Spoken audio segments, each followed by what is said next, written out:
Hello, everyone. I'd like to welcome you to this webinar. This event is the second in a series of MS 101 webinars hosted by the MS Society of Canada. And thanks very much for joining us today. My name is Shelley James, and I'm an ambassador with the MS Society of Canada, and it's my pleasure to be moderating today's webinar. Before our presentations begin, I do have a few housekeeping notes for everyone. Please make sure that both your microphone and video are muted.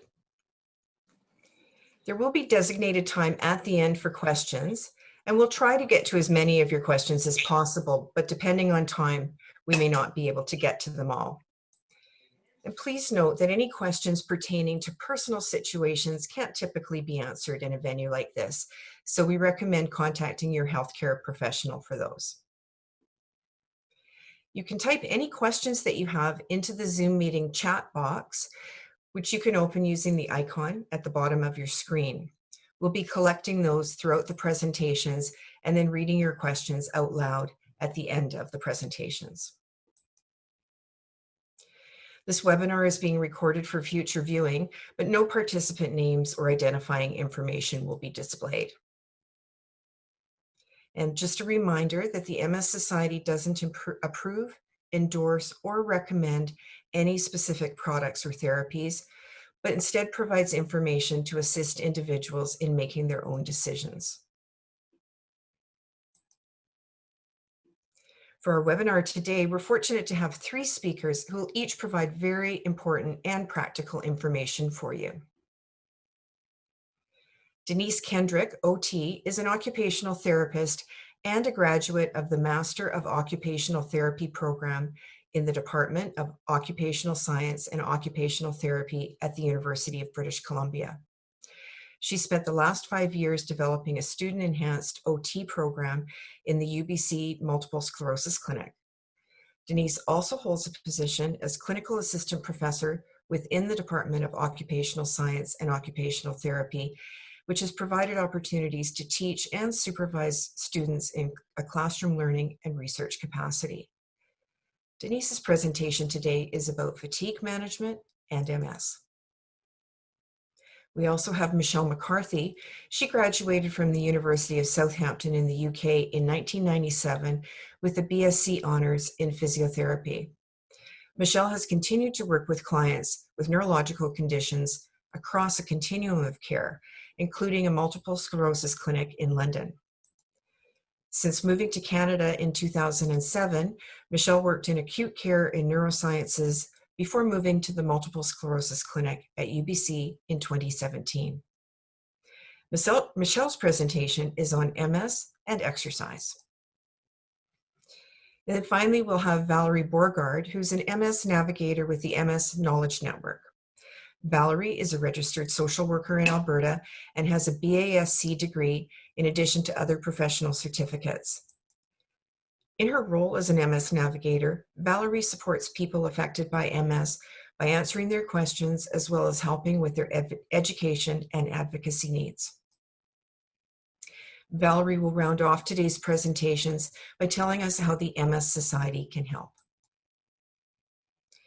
Our 3 speakers will present consecutively, and there will be time at the end for you to ask all 3 any questions that you may have. Now, I'd like to turn the mic over to our first presenter, Denise Kendrick.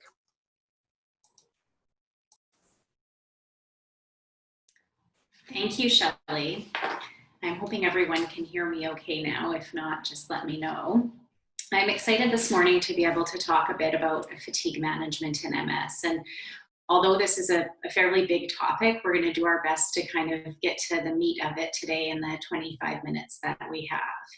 So thanks everyone for taking the time this morning to come and learn about fatigue, which I think is quite an important topic in MS and something that, if learned to manage well, will really help you as you sort of move through your journey with MS. Next slide.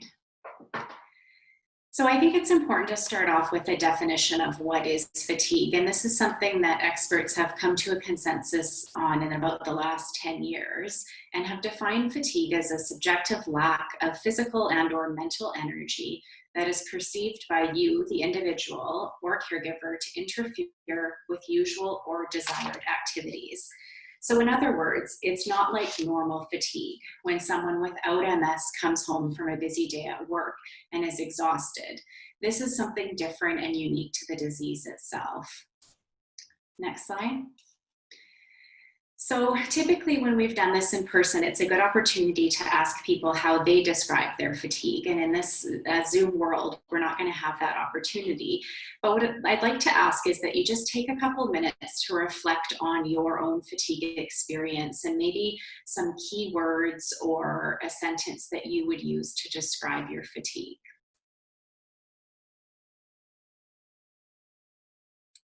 So some of the things that I hear quite often from patients is an extreme sense of tiredness or a feeling of hitting the wall. I've heard people even describe it as feeling like they're dragging themselves through quicksand or mud, or that if they're sitting on the couch at the end of a long day, they just can't even imagine getting up from the couch, even if the house was on fire. So I think it's important for you all to come up with a sense of what your own fatigue feels like and kind of have that as a way to describe it to others. Again, just sort of highlighting that it's something beyond a normal fatigue. Next slide. So I just want to zip through a few quick facts about fatigue. So in the research, as much as 95% of people with MS experience fatigue. So every one of you will probably experience this at some point in your disease course. And it doesn't seem to really necessarily correlate with the stage of disease. So some people who have been quite newly diagnosed experience a lot of fatigue, and others who've had MS for 20 years may not experience that same degree of fatigue. Most people report fatigue as one of their worst symptoms. So even compared to issues with balance or issues with hand dexterity, people really rate fatigue as one of the more troubling symptoms that tends to interfere the most with their function. Fatigue's out of proportion to the activity, so it may exist even first thing in the morning after sleeping for a good 8 hours. And it's an invisible symptom, so it's hard to be seen by other people. And because of that, I think having a good way of describing fatigue is really important. It does affect everyone differently, so we'll talk a bit later on. Some people experience fatigue a bit more cognitively and others more physically. It's unrelated to lesion burden or level of disability. So some people with quite a low level of physical disability experience really severe fatigue. And it does tend to be something that worsens most symptoms. So some of you will notice when your fatigue is really high, your balance might not be as good as it usually is, or your thinking is not as clear. It's one of the main reasons people stop working. And again, I'm just going to put in a little note here that if fatigue is something that's causing you to have concerns in the workplace, make sure to discuss this with a social worker before making any big changes in your employment. And fatigue fluctuates, so it may be something that is severe at some point in your disease and then gets better and then worsens again. So it's not something that will stay the same. Next slide. So just a bit about defining acute versus chronic fatigue. So acute fatigue is typically a new or noticeably worse fatigue that's occurred within the last 6 weeks. And this can be related oftentimes to an infection. So if you have a bladder infection or a flu, that can cause an acute onset of fatigue. It can also be related to a new onset of stress, or if there's something big going on in your life, you might notice that you have an acute fatigue. Whereas chronic fatigue tends to last longer, typically longer than 6 weeks, and occurs more than 50% of the time during some part of every day. So people can experience chronic fatigue with an acute fatigue episode on top of that, so a worsening of their usual chronic fatigue. And the reason why I think it's important to understand these definitions is it gives you a bit of the language to use when you're working with your healthcare professionals to describe your fatigue. Next slide. Fatigue can also be characterized as primary and secondary fatigue. So primary fatigue, sometimes called MS fatigue, is directly related to the disease process itself. So it's typically a diagnosis of elimination. So oftentimes your physician may look at your iron levels or your thyroid functioning, and are there any other reasons why you're experiencing this fatigue? And if not, then it probably is a primary MS fatigue. And they're not quite sure what causes primary MS fatigue. There's many different theories. Some think that it's to do with the fact that your brain is using more energy than somebody without MS to complete the same functions, or that it's again drawing more energy to reorganize itself.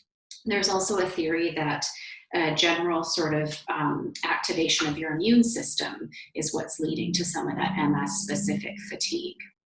And then we have secondary fatigue or non-MS fatigue. And the way I like to think of this is fatigue that's arising from factors that would cause anybody fatigue with or without MS. So these are things like anxiety, depression, poor sleep, lack of exercise, stress, nutrition. Heat is on there as well. I'll say that heat can definitely be related to MS itself. And we know that that's sort of a distinct entity with the disease, that when people with MS tend to overheat, they get more significant fatigue. So what's important to note about secondary fatigue factors is those are things that it's important to address so that you're minimizing the overall burden of primary or MS related fatigue. So if you have that primary MS fatigue and on top of that, your sleep is really poor, you're sort of starting from a lower place to begin with in terms of your energy levels. So those are all important factors to address with your healthcare team as well. Next slide. So thinking of what are the different types of MS-related fatigue. So we talked about acute versus chronic, we talked about primary and secondary, and now we're going to talk about what the fatigue actually looks like. So I like to think of it in three types. Fatigue can be physical, it can be cognitive, and it can be emotional. So physical fatigue can present itself as a more general lassitude fatigue. And what people describe that as often is just this whole body exhaustion, like they just need to sit down or lie down and rest their entire bodies. A bit more of a peripheral fatigue, sometimes called a focal fatigue, results from short-circuiting in the nerve messages to various muscles.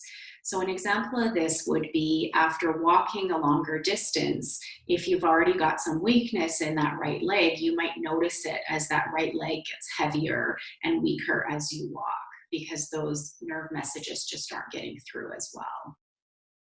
Cognitive fatigue is really described most often as a brain fog. So this can affect your ability to do cognitively demanding tasks. It can manifest as difficulty processing information quickly, trouble maintaining your attention, trouble maintaining things in memory. And it typically is something that, again, similar to physical fatigue, it can come and go. Emotional fatigue, most people describe this as frustration.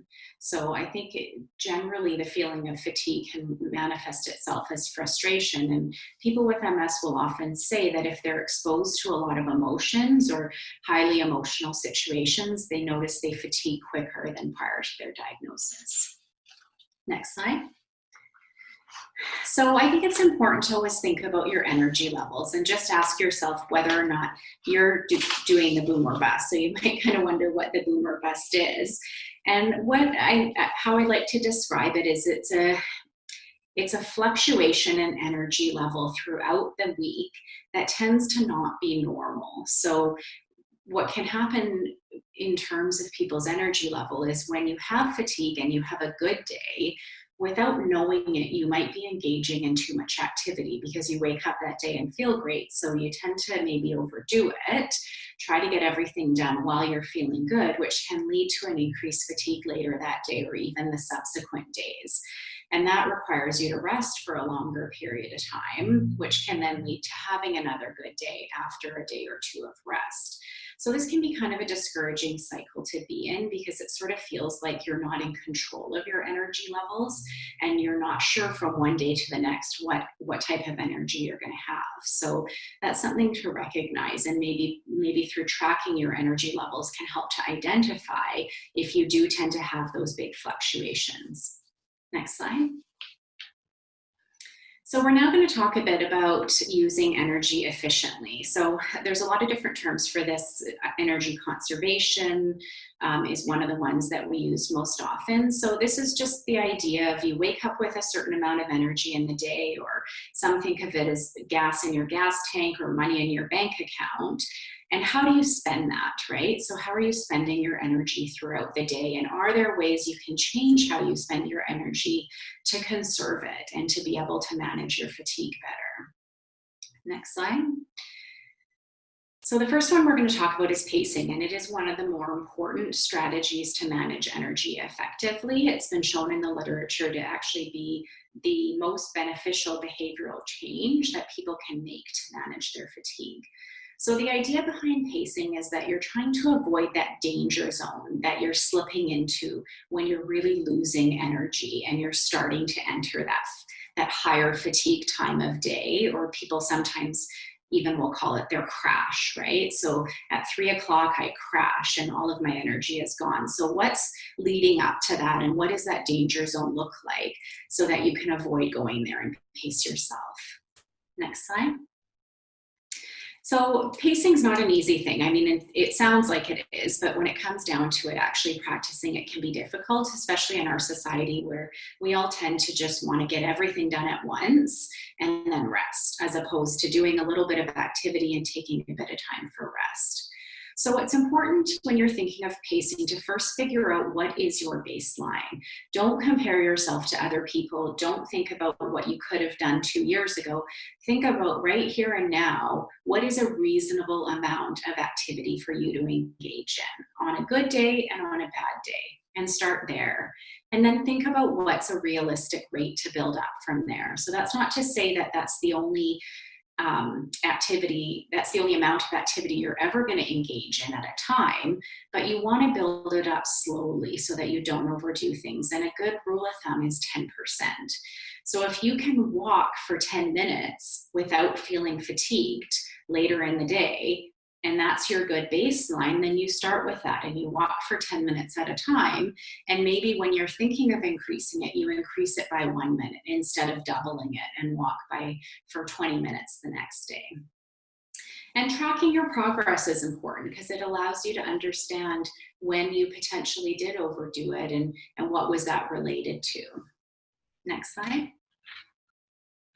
Another good rule is sort of a 2-hour rule. So if after engaging in some level of activity, you need to rest, that's normal for most people. If 2 hours later or 4 hours later, you're still on the couch and you can't get back up, it's a pretty good indication that you've potentially overdone it from an activity standpoint. So think about that as a bit of a gauge as to when you may or may not have overexerted yourself with activity. And we're not just talking about physical activity here. This can occur again with cognitive activity and any day-to-day activity. It's also important to think about pacing yourselves in terms of balancing activities. So it doesn't necessarily mean that you have to stop all activity, but maybe you shift to something that has a different type of energy demand. So if you're feeling like cognitively you've overdone it, or you're getting close to being exhausted from a cognitive standpoint, maybe you go out for a brisk walk in a quiet park somewhere where you're not going to be stimulating yourselves cognitively. So you can think of most activities in terms of physical, cognitive, and emotional demand. So I've just put a good example up there of walking the dog. So if you think about walking a dog alone in a really quiet park that you go to all of the time, there's a higher physical demand there from walking, but there's a pretty low cognitive demand. You go to that park all the time, you know the route, you're not having to think about where you're going or worried about getting lost. And because you're in a quiet park, you're by yourself, maybe there's not a high emotional demand like there would be if you're walking with a friend who's sort of telling you all their problems and you're having to listen and respond to that. So thinking of your activities in that way helps you to understand what the demands of those are, and then helps you to better pace yourself through the day and plan your days accordingly. It's important to avoid multitasking. So try as much as you can not to do two things at once, either two different cognitive tasks or even physical and cognitive tasks. So going for a walk in the park while having a conversation is going to have a higher demand energy-wise than going for a walk in the park by yourself and not having that cognitive demand. And try to rest preventatively. So that kind of goes back to understanding where that danger zone is and where you're starting to enter the danger zone. You want to rest before that because you've got a better chance of recuperation if you rest prior to entering that danger zone. Next slide.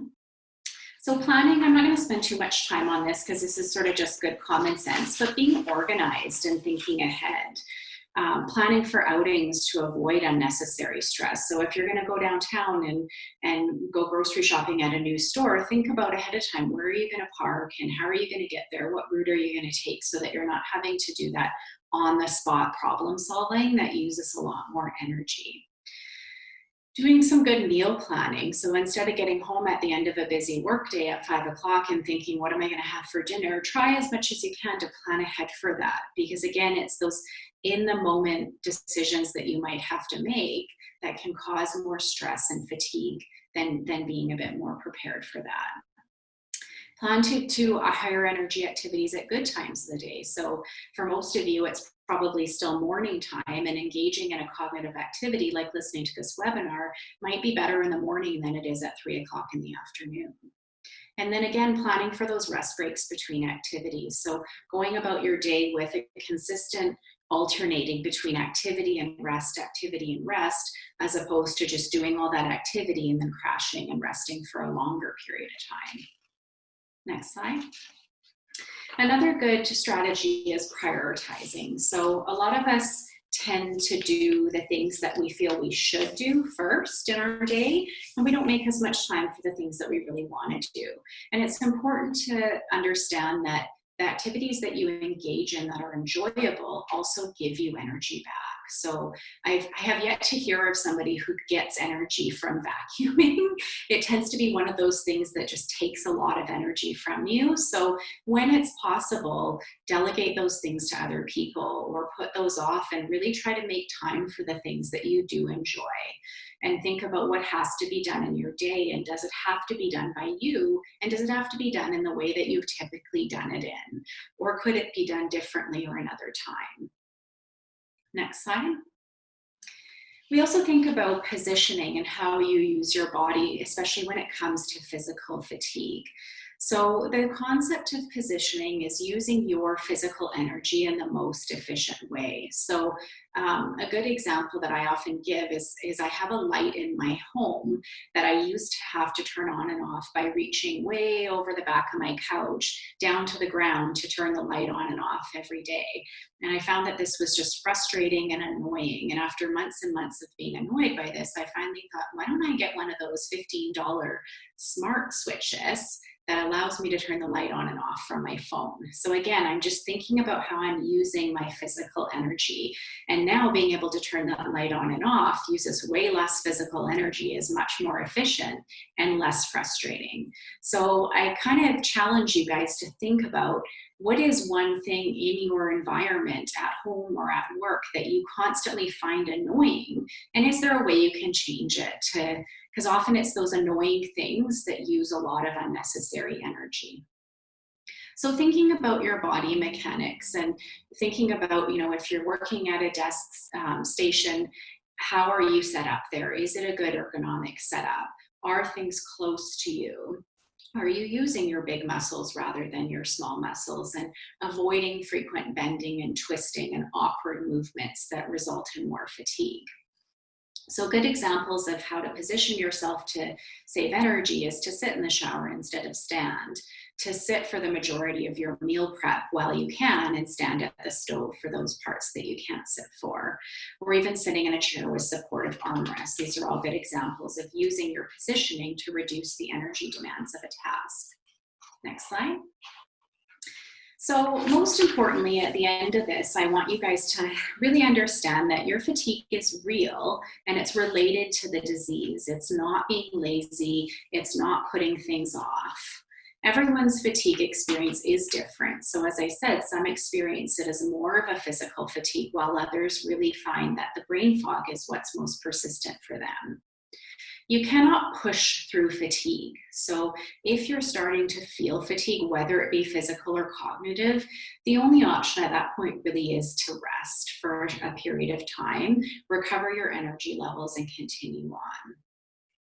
Always alternate activity with rest. So again, that comes down to the pacing piece. Don't try to get everything done at once and then rest, because chances are you're going to need a longer period of rest to recover from that than if you took short 5-minute rests in between activity. Rest and relaxation aren't the same thing. So a lot of people will tell me that they rest often throughout their day, and when we really dig down to it, their rest is checking their emails on their lunch break at work, or spending time on their phone on social media, or reading a book, watching TV. Those are relaxing activities. They might be enjoyable, but they're not truly restful, especially from a cognitive standpoint. So really think about how can you incorporate true rest that gives you a physical and a cognitive break during your day. Learning how to manage fatigue doesn't mean doing less. Oftentimes, people who manage their fatigue well get more done in their day, and actually at the end of the day have more satisfaction with what they've done in their day because they've managed their fatigue. And it is a process of trial and error. So, you might have to try a few different things until you figure out what works for you in terms of a activity rest balance in your day. And it's not going to happen overnight, and it will need to be adjusted as life circumstances change and as your MS changes. So it is a process, but I really encourage you to take the time and do that trial and error and keep track of what's working for you. Next slide. Okay, so at that, I'm going to turn it over to my colleague, Michelle, who I get to work with in the MS clinic on a regular basis, and she'll talk to you guys a bit about MS and exercise. Thank you. So thank you, Denise, and good morning or good afternoon to everyone. I hope you can all hear me. So today we're going to be talking about exercise, and usually if we're meeting in person, I'd at this point get everyone to sort of start moving. Now obviously I can't see you, don't know if you're in a situation to do that, but perhaps just take a little stretch of your body as we've all been sitting sort of for half an hour. So yeah, and we'll make a start. So next slide, please. So in the past, people with MS were advised to avoid exercise, and this view was overturned in a research study in 1996 that showed specific benefits of exercise for people with MS. So exercise can improve cardiovascular fitness, muscle strength and control, balance and flexibility, and research will often recommend aerobic exercise and resistance training. So it can improve respiratory muscle function, increasing the body's ability to use oxygen efficiently. It can improve sleep and promote better sleeping patterns, improve mood and self-esteem. Can prevent deconditioning from activity, and this is quite key. It's something that needs to be ongoing to help prevent deconditioning. It can help in reducing fatigue and increasing energy levels and energy reserves. It can improve daily activity performance, making things easier to do. It can assist in bladder and bowel control, and that will often lead to less visits to the bathroom at night and can help improve sleep patterns. And it can assist in weight management. Next slide, please. So we have some guidelines, some Canadian physical activity guidelines for people with MS. And these guidelines suggest that people will try and complete at least 30 minutes of moderate intensity exercise, so aerobic activity, twice a week. And moderate intensity means that your heart rate should be increased, but you should still be able to talk. Or they say you should be able to talk, but can't sing.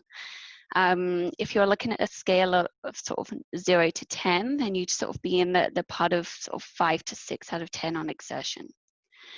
It also recommends that you look at strength training for major muscle groups twice a week. And sort of some studies have shown when it comes to sort of repetitions and sets, that you may look at sort of 2 sets of 10 to 15 repetitions with rests in between of a couple of minutes. But when it comes to individuals, often I will sort of be quite specific dependent on their needs for their body and whether their muscles fatigue. And it's really important to actually pay attention to quality of movement. I will often say to my clients that you don't want to push through and do sort of 10, 15 reps of something if at rep 8, your body is then telling you that that's enough, and you're compensating with other muscles that you don't want to sort of do that movement. So when you're thinking about activity, we want to think about the acronym FRIT. You want to think about the frequency, the recovery time, the intensity that you're going to do, the timing or duration, and the type of exercise. Next slide, please. So often in clinic, I'll meet 2 groups of clients. And this is sort of generalizing, but there are obviously people in the middle. Those that may be new to exercise or haven't exercised in a long time, and those that have been previously very active and possibly high achieving or competitive in certain sports and may no longer be able to maintain that level of activity. And I find that both groups will need help to sort of modify their exercise and activity levels. So when we're looking at exercise for individuals, we really want to sort of encourage people to prioritize exercise into your day, make an appointment with yourself and schedule it in. It's very easy to put things off. I'm a big procrastinator myself, and I will find any excuse sort of to put things off. So often sort of pop it in your phone or calendar, maybe set an alarm so it reminds you that sort of you need to do that. And when you're looking at the timing, it's finding the best time of day for yourself to exercise. For some people that may be in the morning, some people that may be later in the day, some people it may be sort of midday, and it often depends on whether you're working or what your family commitments are as well. You really want to choose activities that you enjoy. There's no single right exercise. There's no one exercise for MS. And really, you want to choose things that you enjoy so that you stick with it. I often have people coming into clinic saying, somebody suggested I do this. And I say, well, do you like that? And they're like, no. So it's then you might try it out for a short period of time, but you're not going to continue with it. You want to try and get a balance of aerobic exercise, strengthening, core, balance, and stretching. The core I find I talk a lot about with my clients, and really my analogy for that is with a house, that you wouldn't put walls up and a roof on a house without building a good foundation. And in our bodies, our core, our trunk muscles provide that good foundation to then be able to effectively move your arms and legs. And then we can also use everyday activities to exercise. Now, this may be going up and down the stairs. It may be an activity such as gardening. I know some people have got snow, I've heard, so I imagine snow shoveling is a sort of a good expenditure of energy there. Walking a dog. And you want to vary your activities and routines during the week, just to make it a little bit more interesting, a little bit more exciting. You may want to identify sort of any potential barriers. And for some people that may be time. If you're working full time, have a family, young kids at home, sort of finding time for yourself may be difficult. It may be related to money, maybe fatigue, maybe that sort of not motivated, or that maybe a little overwhelmed and you really don't know where to start. And that's maybe where you want to seek help from your health professional and help guiding you through that. Next slide, please. Oh, just to go back. Thank you. So this year, I think 2020 has shown us even more of a reality of needing to have backup plans. So it's important to have a personalized exercise plan and to have a backup plan, to be able to be flexible and modify or adjust in ways in which we do things. I certainly had a plan this year to try certain things in a pool, and then everything got shut down, so we had to then modify that. And don't it can be easy for changes or having a bad day to derail you, and try not to let that happen. If you have one bad day, it doesn't mean that the next few are going to be bad. It's sort of trying to pick that back up and get back into your routines. You really want to ignore the no pain, no gain. If there is pain, it's your body telling you something, and that you need to pay attention to that. You want to try and avoid overheating. So with this, we often recommend that you want to exercise in a cool space. That may be with air conditioning or using fans. You may want to cool yourself before exercising, and that may be taking a cool shower or drinking some ice cold water. And then having that sort of available to take sips of water sort of as you're exercising, as you're resting. You may also want to consider wearing cooling devices, in particular sort of areas in the summer where it gets really hot. There's cooling scarves or wristbands, vests that people may use. You want to try and pace yourself, as Denise was talking sort of about pacing. It's really important, and to rest frequently for short periods, and to try and rest before you're tired. And that's easier said than done, because when you feel good, you have this tendency, your body has a tendency to keep going. But hopefully sort of, you are the expert in your body, and hopefully over time you may see patterns that after, say, 15 minutes of walking, you're sort of really exhausted. So then you would sort of cut that back, and then sort of the next time maybe try 10 to 12 minutes and see if that made a difference. And then if it did, then you may take a little break sort of before that, or sort of any timing that you may be doing. You want to consider your preference for your exercise environment. Everyone's very different in what they like to do. Some people like to exercise at home by themselves. Some people like to go to the gym. Some people go to a pool. Some people do group classes. Now, obviously, this year, lots of things have been shut, and so we've had to adapt. I think if anything, this has made things a little bit more accessible for people living more remotely, where things have come online and we can access classes and exercise sessions through platforms such as Zoom. The one thing I would say, if you're using a pool and you haven't been for a while, or if it's something sort of newer to you, is that I'll often recommend going with someone. And this would be just in case your body becomes fatigued. You've also got to consider sort of how you're getting there, dressing and undressing, and then getting home. And when you're first getting in the pool, to probably do a little bit less than you think you would be able to do, just to assess the effects of exercising in water. It's often that the buoyancy of the water can make you feel really good and able to do a lot more, and you may feel great. And then when you get out, sort of back on your land legs, I say, you may find that sort of your body is more fatigued. So just to sort of monitor for that. And ideally, if you do have any heat sensitivity, then you want to be in a pool less than 29 degrees Celsius or 84 degrees Fahrenheit. You may want to exercise with a partner for support and motivation, or family, children, get them involved in exercise. And then you may also want to ask about discounts at local community centres, sort of things available in your local areas. So next slide. There are lots of options available and many free resources. And as I say, with this year, many things have become available online.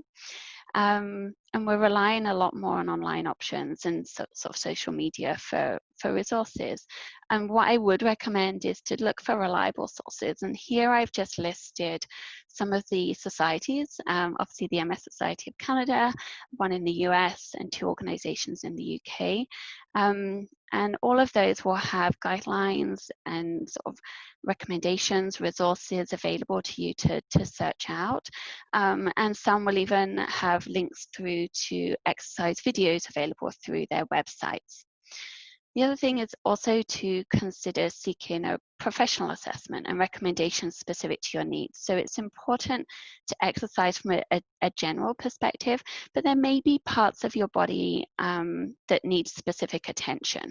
And sort of a health professional will be able to help you sort of work that out and come up with a specific exercise plan to meet your needs. Next slide, please. So the MS Society has some great information.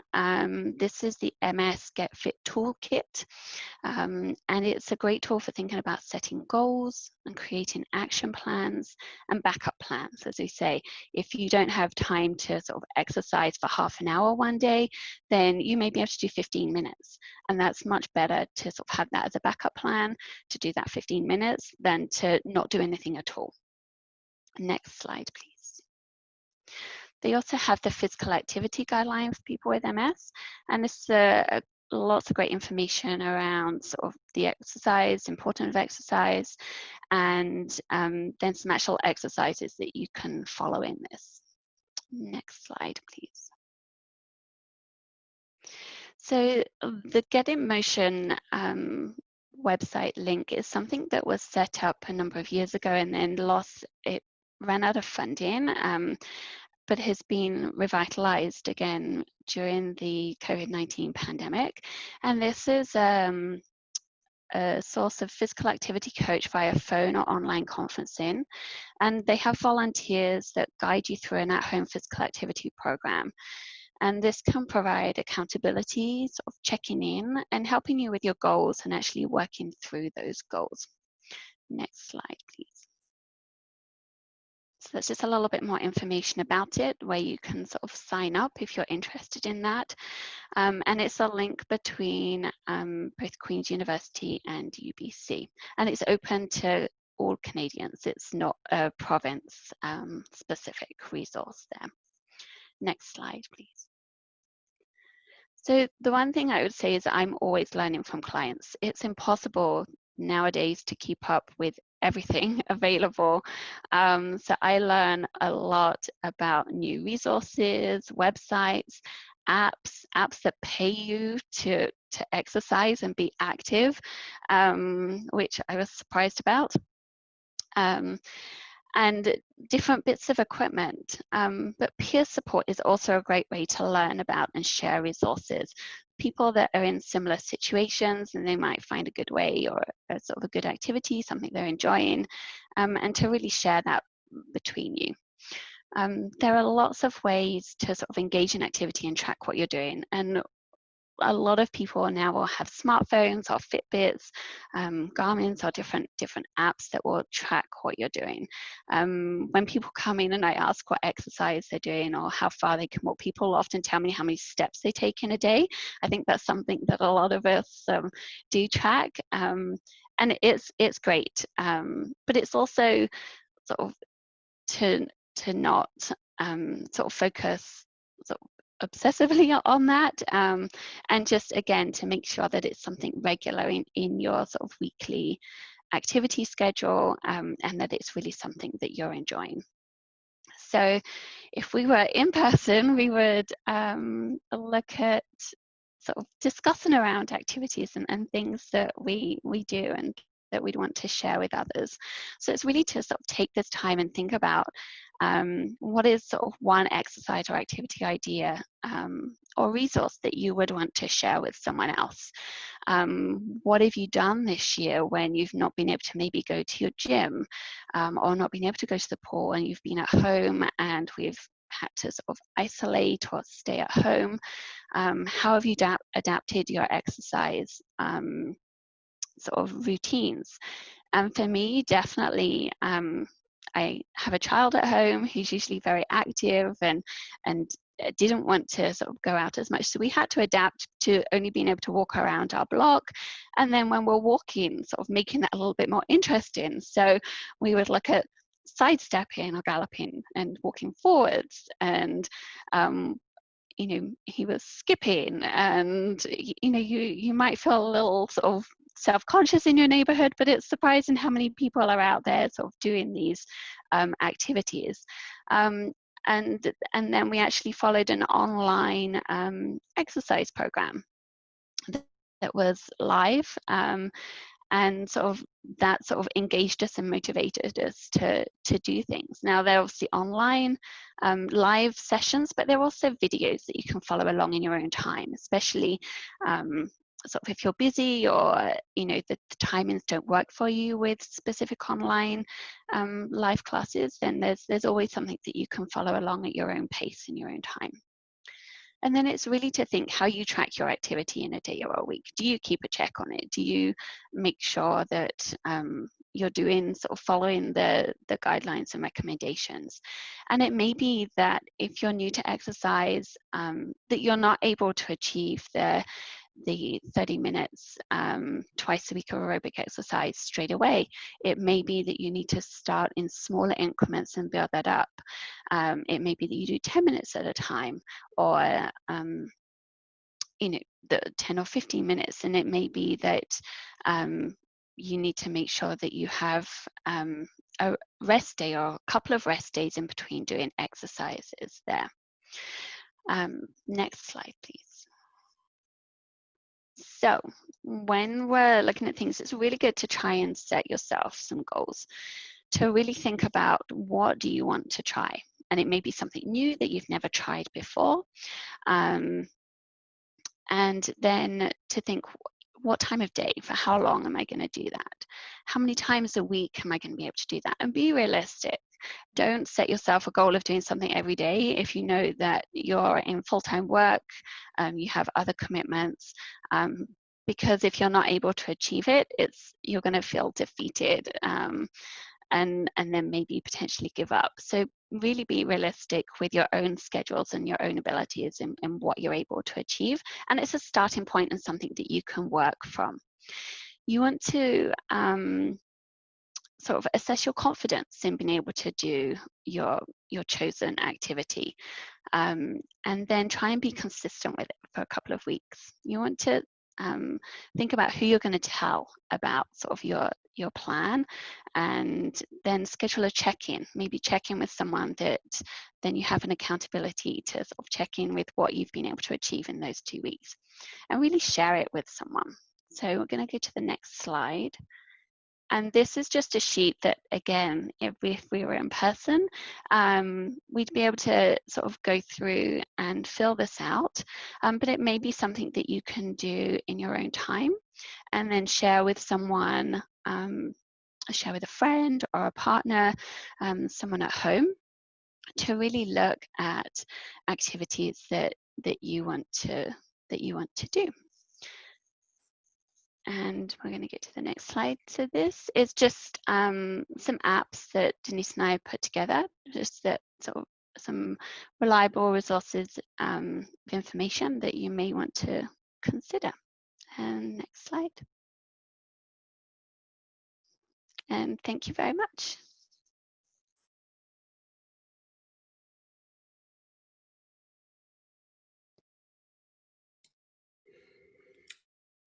Okay, can everybody see me and hear me? Hello? Yep, you're good there, Valerie. Okay, thanks. So hi and welcome everyone. I'm pleased today to have been asked to share information about the MS Knowledge Network and answer any of your questions later on. If not, I'll give you our contact information. Next slide, please, Stacy. So what is it that we do? How did we come about? Just for some background information, we had a Listening to People Affected by MS initiative a few years ago, and Canadians really said they wanted access to trusted information about MS and better ways to find the services and supports that they need in their communities. One respondent had said, "I want one-stop shopping. So many services are offered by different organizations, but I want to connect with one person to find out about it all." Another said, "I would like a system navigator, someone to guide me in dealing with the healthcare systems and obtaining access to services." So it was with a combination of programming, and advocacy that the MS Society moved forward on the development and the expansion of our MS Knowledge Network. Next slide, please. In response to this initiative, the MS Society developed the MS Knowledge Network as a hub of multiple sclerosis information and navigators. We provide people affected by MS with enhanced access to what they need, when they need it, using connections with the MS Society that works best for them. So what else do people say? Next slide, please, Stacey. They said that they really wanted information that enhanced access to information that is evidence-informed, reliable, and consistent. We know that there's so much information out on the website that it makes it very, very difficult to know what is factual and what isn't. They wanted a resource locator and trained and knowledgeable navigators when they share their challenges in finding programs and services that meet their needs, as well as MS Society programs, supports, and services.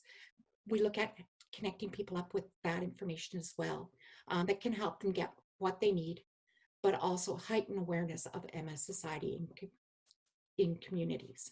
Next slide, please. We also identified that people want support and information when they need it. It doesn't mean it's always, you know, that 9 to 5 routine. So really just looking at how and when to connect with individuals. So it's, like I said, where we don't have full-time staff or offices. So our service is available from 8 a.m. to 8 p.m. Eastern time, 9 to 5 local time, but with either hours prior or later. So we've extended services that way. And it also helps to guarantee a consistency of level of service and supports from the MS Society. In addition to this, we also developed our community resource locator, which is available on our website, for a self-serve option to help find information and supports in their communities. Next slide, please. So one other thing that people asked for was the ability to connect with the MS Society using the connections that work best for them. We're all familiar with the phone and email, but with them, we also looked at some of the other types of ways that people were wanting to connect with us. So we've included a live chat function in 2017 and social media support. We launched a French language service and the launch of our community resource locator on our website in 2018. In 2019, last year, we had an expansion of French service and service in Quebec, where we hadn't had a lot of connection with. And we saw our second bilingual navigator being hired. Currently, the MS Knowledge Network assists people by phone, live chat, presence on social media, as well as self-serve web resources. And in the future, we're going to continue to look at and explore other communication channels as technology advances, and depends on, again, what people indicate that they want. We also strive to participate in various educational opportunities, such as this webinar, and we also try and attend MS Society conferences where possible. So that's some of our in-person work. Most of our work is done through the other platforms, the phone, the email, those kinds of things. Next slide, please. So who are we and where are we located? So the MS Knowledge Network is guided by our director, Emily Knight. She's from Toronto. Jen McDonnell, who is our Senior Information Curator out of Ottawa. And Laura Berry is our analyst, and she's in Kitchener. For the navigators ourselves, we have Cheryl Harding in Nanaimo, myself in Edmonton, Alberta. We have Patty Milnthorpe in Waseca, Saskatchewan, Dawn Berry, Don Young in Barrie, Ontario, Catherine Everts in the Hamilton area in Ontario, Natasha Vincent and Tracy Ann Curtis are our bilingual navigators, and they're both located in Montreal. And then on the East Coast, we have Lorene Brazo. She's located in Halifax, Nova Scotia. We mostly work from our home offices, and as you can see, there's a sign that's their home office, do not disturb. We try really hard to keep our information private and confidential, especially with the pandemic and everybody working from home. Sometimes that's been a little bit harder for other people, but most of us have managed it because we have our own dedicated offices in our homes. And as you can see, we might not reside in your province or territory or city or town, but we are well versed in topics such as provincial and territorial healthcare systems, income support assistance programs, and other community-related resources to help individuals to navigate their way through the systems and resources that may be available to them for in their communities. Next slide, please. As you can see, as with our navigators across Canada, where our connections, where people are connecting to us from. It's no surprise that Ontario has 39% of the calls, this is from 2019 last year, that come in. But BC and Alberta aren't far behind with 17 and 15%. And we're seeing an increase in numbers in Quebec with the addition of French live chat and other navigators there. And we always get those international calls. So we've talked to people in Egypt, in Iran, in Peru. So things like that, where people are looking for information that they might not have available, but they are coming here. And then we always have those unknowns that we don't know. It's usually an email and just say they're looking for information and they don't share where they're from. Next slide, please. So, as I said, we work mostly in our home offices, and right now, everybody's working in their home office. But what happens when you contact a navigator? So you contact us by phone. I'm going to use that as an example. Our calls are recorded for quality purposes only, and the information is not kept for more than 30 days in case there's a question or a concern. There's a cue that tells you there that it's being recorded. We will also ask or request verbal or written consent, depending on the method that you've connected with us, because we need to maintain privacy. And depending on the privacy legislation across Canada, we go with the most restrictive one, where we have to have consent to put your name, your phone number, your email address, things like that into our electronic database. We also ask for a minimum for a postal code.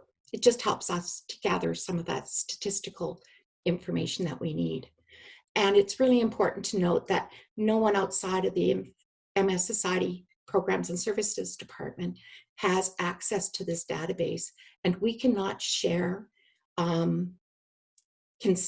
information with anybody else, even if it's a spouse, a partner, a parent, a child.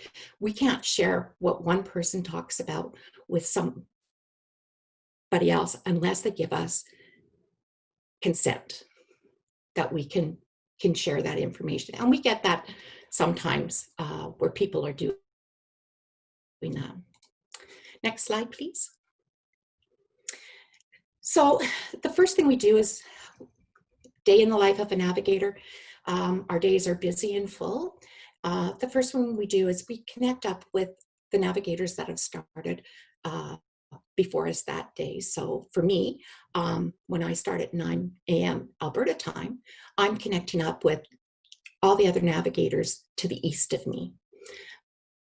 And when Cheryl starts, she connects with everybody just to see what kinds of things are going on, any updates in news, things like that that we need to be aware of. And throughout the day, we respond to individuals in real time. Very rarely are our calls go to voicemail, but there is a queue system, and our response rate is about 15 seconds from person coming in to the phone being answered. We also do live chat shifts throughout the day, and where we can help assess the needs of individuals. We can provide the information, referral information, where they can find resources, things like crisis management, people in distress, people who are newly diagnosed and are coming and saying, this is what my doctor told me, but I didn't get anything else. And if need be, we will also provide follow-up information. Next slide, please. Because we're often that first point of contact for many individuals, we also need to really remain up to date with research, drug approvals, government changes, as well as information about our programs, supports, and services, along with any MS Society major events that might be happening. So, you know, the Burgers to Beat MS campaign, all of those other kinds of things that we do, conferences, things like that. We liaise with colleagues across the country regarding programs and services, government relations, with the Volunteer Legal Advocacy Program that's available in BC, and supports. We also walk people through the quality of life equipment grant program, what it may or may not provide, as well as really looking at that information technology, assisted device communication, things like that. In addition to all of this, we also all work on individual projects and sit on various committees. So I talked about that quality assurance. We maintain that through everything we do.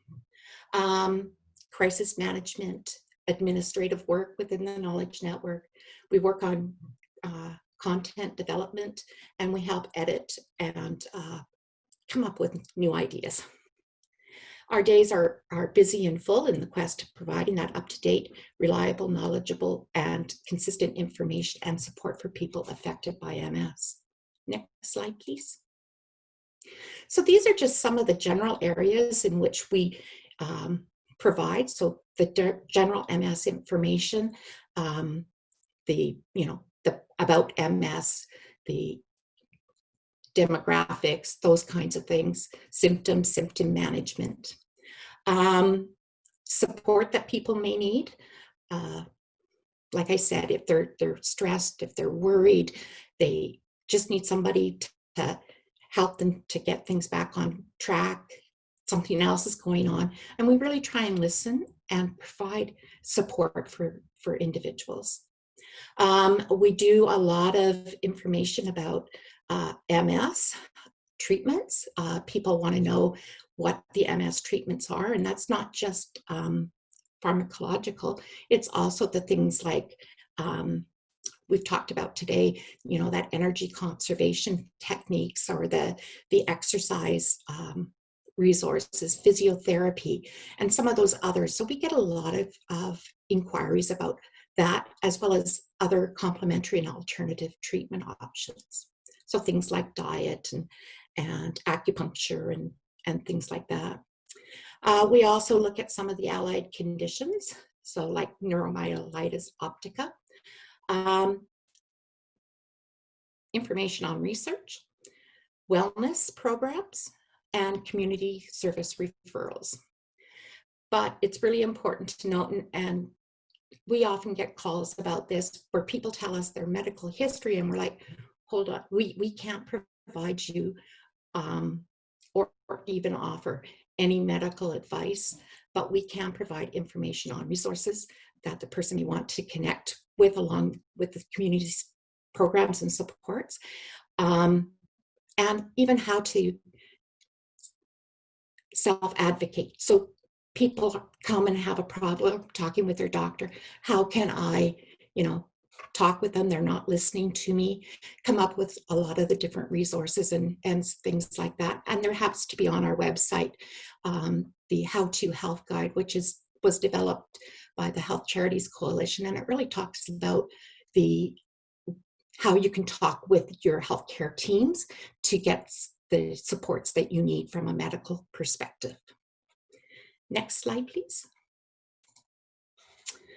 So this is just an overview of some of the types of questions that we might get in a typical day. Where possible, we provide that information and we share those community resources in response to these kinds of questions. It's based on, the types of information that can help guide our programs and services as well. And if there is a need identified and where there is enough interest identified. But our conversations also assist with that advocacy work. And when we start to see trends, we also share that information with our government relations department to help them look at advocating for systemic change. Next slide, please. So this is just a look at how we measure our impact. So we have a MS Navigator survey that we'll send out by email. Our live chats have a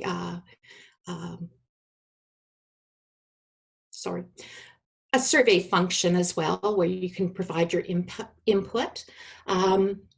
But it really helps us to collect better data to understand the services and how we can improve. So we're constantly looking at those kinds of things.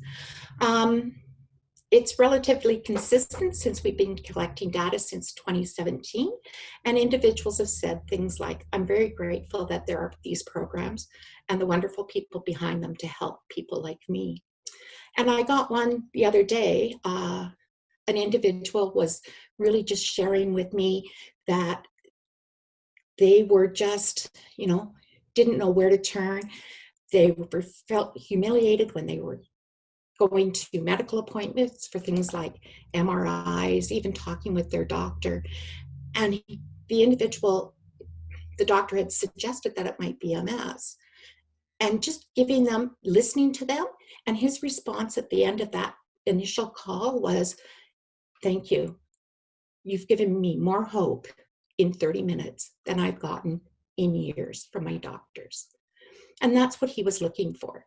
Turned out he doesn't have MS, but he reconnected back with me and provided, where he's going now. And just, again, thanking for that hope that we were able to provide.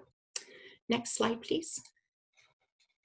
And how can you, and these are just, again, a review of the top areas of support that we provide. Like I said, we don't provide medical advice, but we will help people to make informed decisions. Next slide. And this is how you can connect with an MS Navigator by phone. Our number is 1-844-859-6789. And again, we're available Monday to Friday from 8 a.m. to 8 p.m. Our email address is there. And you can also connect with us through live chat on the MS Society's website, on the information page or the supports and services page to chat, or you can leave a message with a navigator and we do respond to them, like I said, quite quickly. And then posting information on our Facebook page and other social media pages. So thanks for listening. Hope you found the information helpful. Thank you, Valerie. And just to let all our listeners know, we are going to be posting that contact information again at the end of our webinar today. So I'd like to thank Denise, Michelle, and Valerie. And we've got some time for questions now. I'm just going to be reading a feed and I'll direct them to our speakers. So this times that the fatigue I experience is not related to my MS, which is confusing to me. I get completely drained and require large amounts of sleep to recover. Would this be an example of secondary fatigue? Though my fatigue is often cognitive, brain fog, Okay, so let's let Denise tackle that one on fatigue. Thanks. Thanks, Shelley, and thank you for the question. It is really hard to tease apart what truly is fatigue related to MS versus a secondary factor, but from just even hearing that term brain fog, it certainly sounds like it could be MS related fatigue. I think at the end of the day, trying to maybe track that a little bit and see if there's any pattern in your fatigue, when it seems to have its onset, what seems to make it better. One thing I will say is if it seems like you're feeling tired all of the time and that you could sleep any point throughout the day, that tends to not be MS related fatigue as much as it does tend to be an issue with sleep or mood. So when I hear people say that they're tired, they just can't wake up, they don't feel energized at all, even after a good day's sleep, that tells me that it may be an issue with your sleep or with your mood at that point.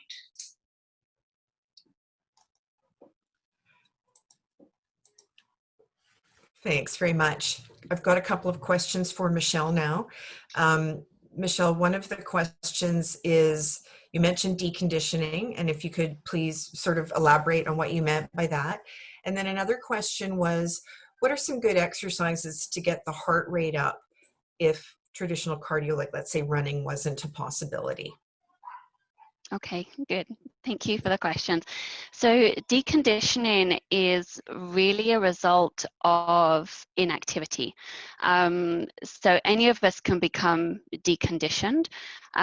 If I were to lay in bed for a week, my muscles would become deconditioned. They'd feel weaker, but there is no sort of structural or sort of cause of that weakness, that if I become active again and I work on exercise and activity, then I'm going to feel as though I get that strength back. So often the people I see in clinic may be battling a little bit with some weakness, but also deconditioning on top of that weakness. So I hope that clarifies the deconditioning question. And then exercises for cardio. Good question.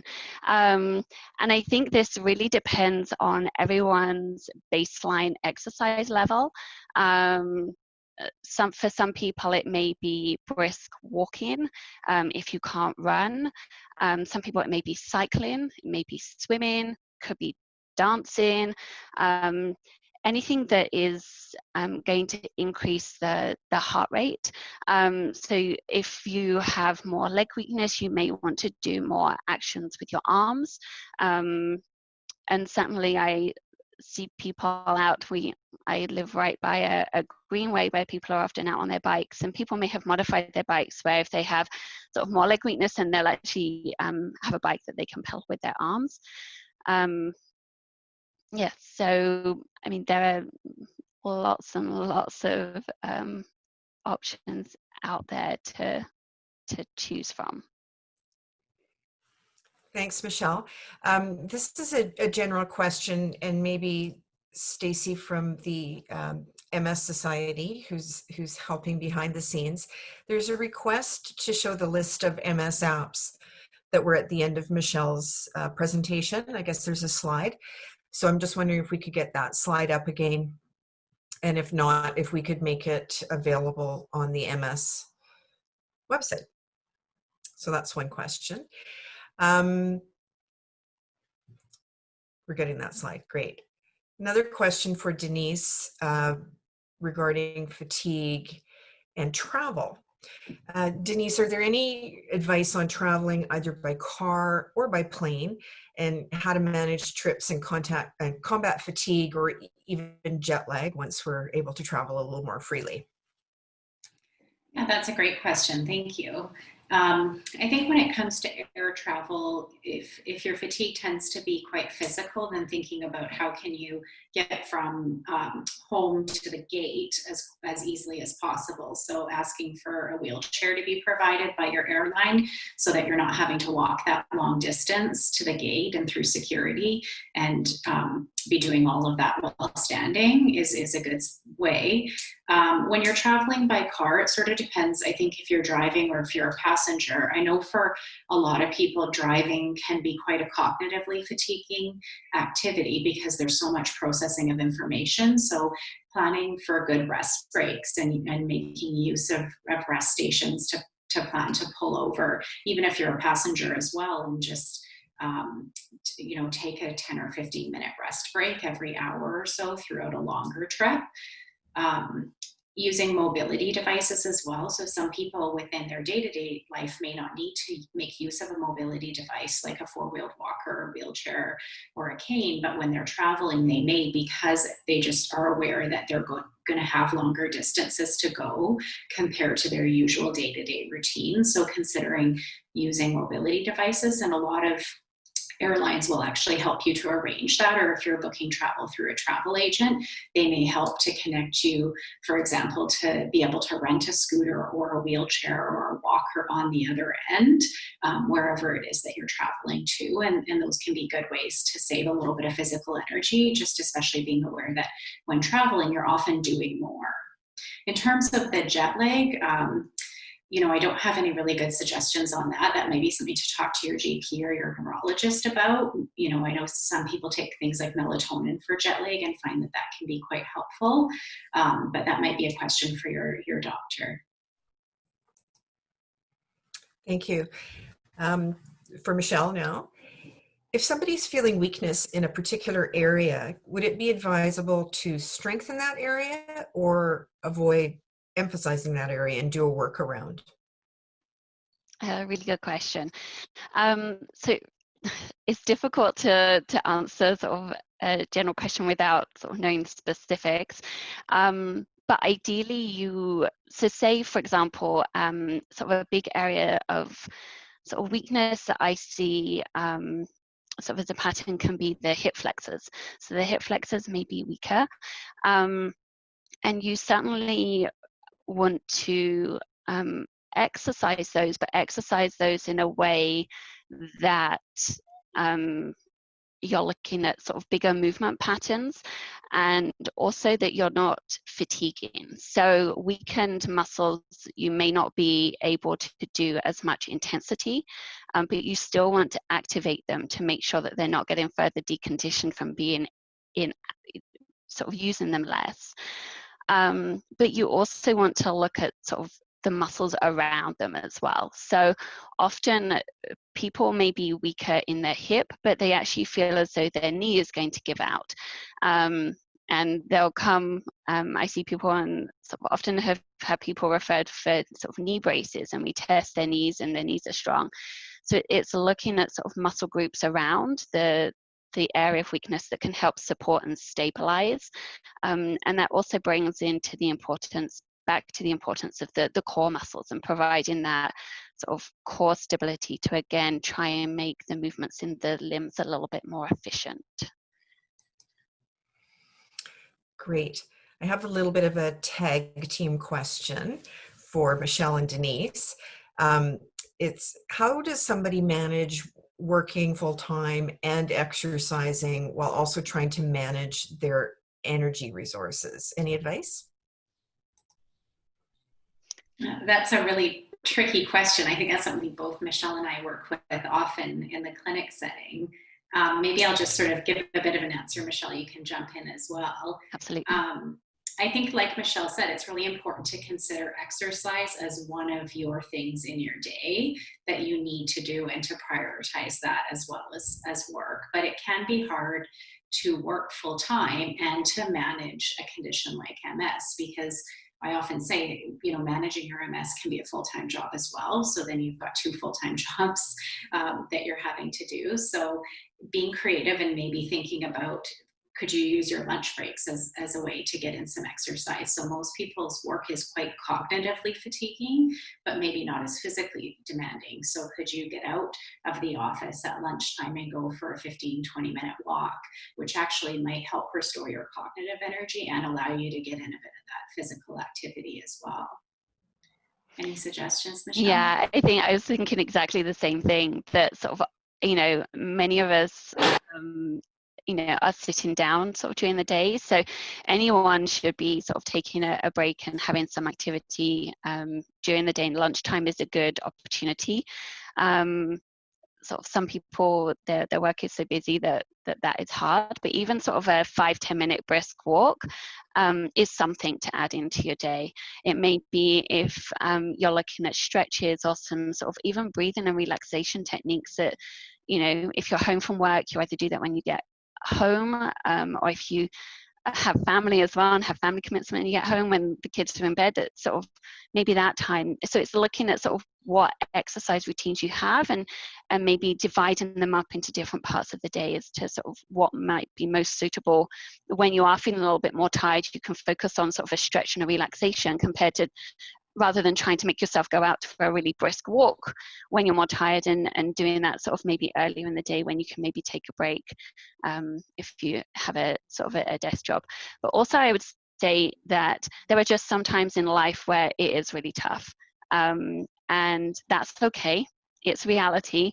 And as much as we have all these guidelines and recommendations, it's also not to sort of overwhelm yourself and stress yourself too much that you're not meeting guidelines or recommendations. That it's sort of to manage what you can within your restrictions, and then to look at ways that you can maybe modify that over an extended period of time. These changes can take a while, and they're not going to happen sort of necessarily within a week. Thanks. And it might be a bit counterintuitive, but can you explain to us how exercise benefits fatigue again? Yeah. So you don't want to be exercising to the point of exhaustion. That's not going to help your fatigue at all.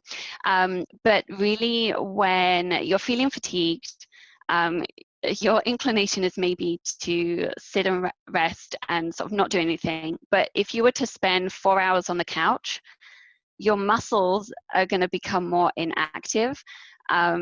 And they're going to take more energy to get moving again. So we're not suggesting sort of when you're fatigued that you're going to go out and full force and trying to exercise to your maximum capacity, but you're sort of keeping those muscles active, your body active, to try and reduce the risk of that deconditioning happening from inactivity.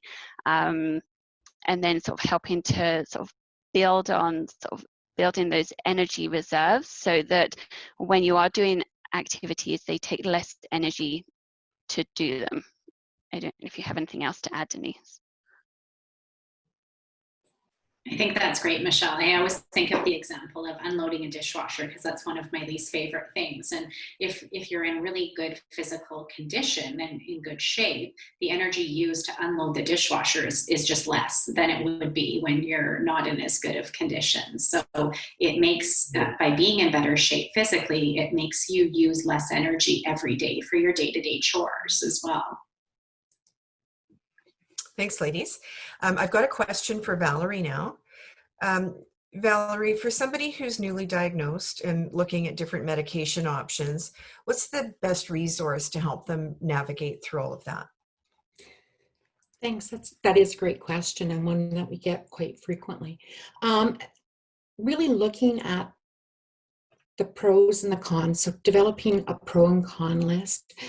One of the really best resources that we've got on our website, it's called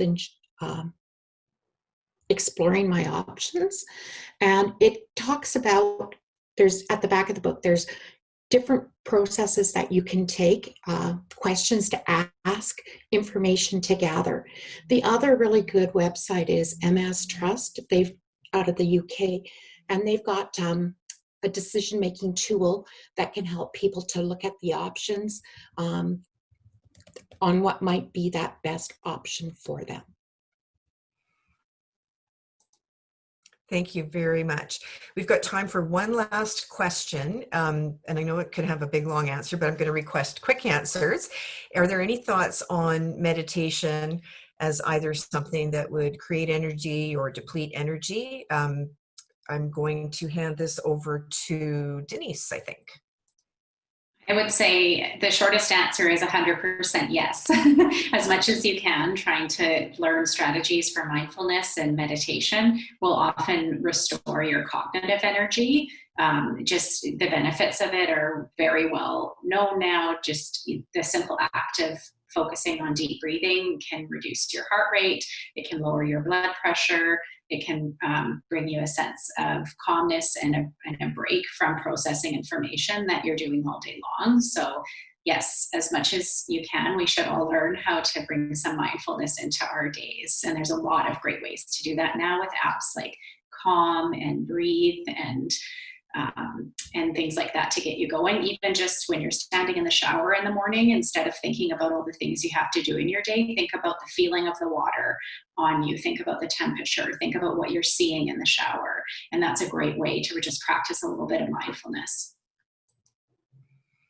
Thanks very much. Well, I'm going to wrap up our webinar now, and I just have a few comments at the end here and a little bit of information to impart. But first, I'd like to give a very large thank you to Denise, Michelle, and Valerie for providing such informative material for us. Thanks, ladies. Thank you. Before we close, I'd like to remind everyone that there's one more session still to come in our MS 101 webinar, and it's on next Saturday, October 24th. We'll be talking about making sense of a new diagnosis, and we'll be getting a personal perspective from someone. And so we hope you can all join us to hear the two interesting presenters we have. All three MS 101 sessions are being recorded and will be available on our website post-event. I want to remind you about the MS Society of Canada's Knowledge Network, which is staffed by trained navigators to answer any questions you've got related to MS. And you can see on this slide how to connect with them through phone, email, and even live chat. We also have a peer support program, and this is a telephone and email program for individuals living with MS, or for caregivers, or for loved ones of people with MS. It's really great for people who need support on an ongoing basis. And we're very excited to introduce our new one-call stream, and it's designed for people who have a specific question related to MS. So please contact us if you'd like more information.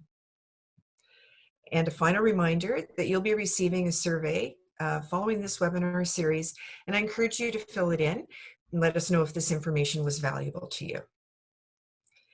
Again, thank you to Denise, Michelle, and Valerie, and also to Stacy and Nancy who are behind the scenes.